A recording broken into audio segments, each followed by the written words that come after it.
Сәлем достар, Үздік педагог каналына қош келдіңіздер. Балалар, бүгін біз кімнің шығармасын талдадық? Кімнің шығармасын талдадық? Әрине, Ыбырай Алтынсарин. Мынандай қызық дүние болды, әріптестер. Бірінші бала үй тапсырмасына берілген Атымтай Жомарт бойынша өз ойларын айтты, өз ойын айтты.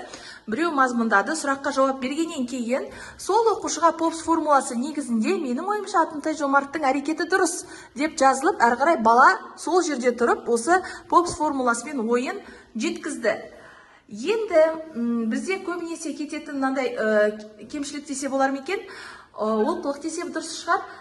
Бір бала мазмұндап жатқан кезде қалған балалар күтіп отырып қалады. Сондай бір кемшілікті болдыртпау үшін мынау Попс формуласын басқа оқушылар орнында отырып жұмыс жасай бастады. Екінші оқушы тақтаға шығып, Атымтай Жомарт бойынша өзінің ойын айтқаннан кейін, ол балаға осы Атымтай Жомарт әңгімесі бойынша свод талдау ұсынылды. Атымтай Жомарт әңгімесінің күшті жағы, әлсіз жағы, мүмкіндігі, қаупі. Үшінші бала мазмұндап болғаннан кейін, оған осы свод талдау бойынша менің Атымтай Жомартты оқығандағы күшті жағым, әлсіз жағым, мүмкіндігім және қаупім деген тапсырма берілді.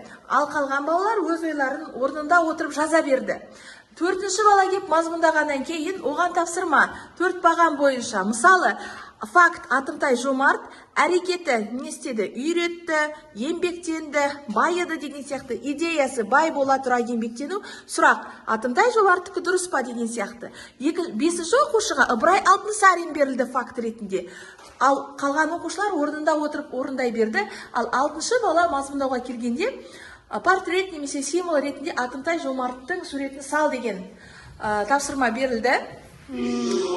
Сол кезде олар мынандай қолдың суретін салды. Керемет емес пе? Үйге тапсырма 3 мақалды перифраздауға берілді. Оқисың ба перифраздауында? Оқи ғой. Байқадыңыздар ма? Ананың көңілі балада болса, баланың көңілі далада. Осыған қарап баланың іші шала екенін түсінеміз. Дегенмен баланың іші де бар. Тамаша, байқаған адам 3 бірдей мұнда мақалдың перифразданғанын көре алады. Сау болыңыздар.